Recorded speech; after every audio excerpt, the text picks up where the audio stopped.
तर पुढची बातमी आहे, नृसिंहवाडी बस स्थानकामधील पुराच्या पाण्यामध्ये बसून जलाक्रोश निदर्शनं केली जात आहेत। आंदोलन अंकुश संघटनेची पूरग्रस्तांसाठी जलाक्रोश निदर्शनं आहेत। पुरातील पाण्यामध्ये बसून आंदोलन केलं जात आहे।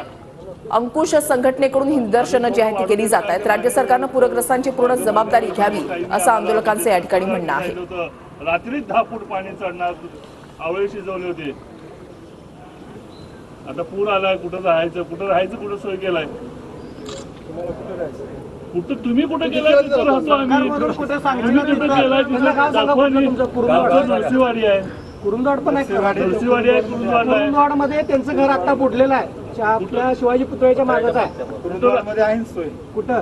दत्त मध्ये आहे, एसपी पटवर्धन मध्ये आहे। केलाय राहायचं, कुठं राहायचं, कुठं सोय केलाय? तुम्हाला कुठं राहायचं? कुठं तुम्ही कुठे केलाय? तिथं राहतो आम्ही। कुठे नृसिंहवाडी आहे, कुरुंदवाड पण आहे। नृसिंहवाडी आहे, कुरुंदवाड मध्ये त्यांचं घर आता बुडलेलं आहे। आपल्या शिवाजी पुतळ्याच्या मागच आहे। कुरुंदवाडमध्ये आहे सोय। कुठं? दत्त मध्ये आहे, एसपी पटवर्धन मध्ये आहे। केलाय